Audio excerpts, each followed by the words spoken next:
आज 25 वर्ष पूर्ण होत असताना मित्रहो, या प्रदीर्घ वाटचालीमध्ये काँग्रेस पक्ष, राष्ट्रवादी काँग्रेस पक्षाने काही महत्त्वपूर्ण नेते आज आपल्या सोबत नाहीयेत, ह्याची पण खंत, ह्याचं पण दुःख माझ्यासारख्या कार्यकर्त्याला आहे।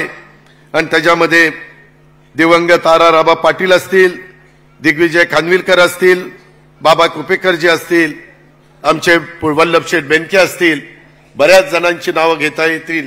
त्या सगळ्यांचं योगदान आणि त्यांच्याबरोबर इतर पण सहकाऱ्यांचं योगदान आज राष्ट्रवादी काँग्रेस पक्षाने ही जी प्रदीर्घ वाटचाल केलेली आहे त्यांचं सर्वांचं स्मरण आज आपण करूया। मी या सर्वांना सुरुवातीलाच भावपूर्ण श्रद्धांजली ह्या निमित्तानं अर्पण करतो।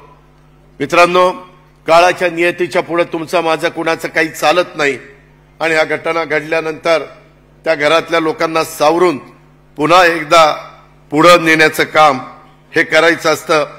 ही परंपरा अनेक वर्ष चाललेली आहे।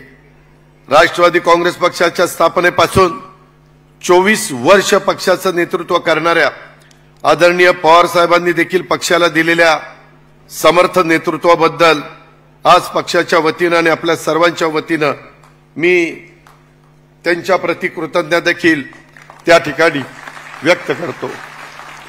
एकंदरीतच राष्ट्रवादी काँग्रेस पक्षाच्या स्थापनेमध्ये महत्त्वपूर्ण भूमिका बजावणारे दिवंगत संगमाजी असतील किंवा इतर पण मान्यवर असतील। माझ्या माहितीप्रमाणे प्रफुल्लभाई आता तारीखांवर निवडून आले म्हणून काल मला सांगितलं, काल तारीखांवर निवडून आले, मला दिल्लीमध्ये सांगितलं कोणीतरी, कतियारमधनं।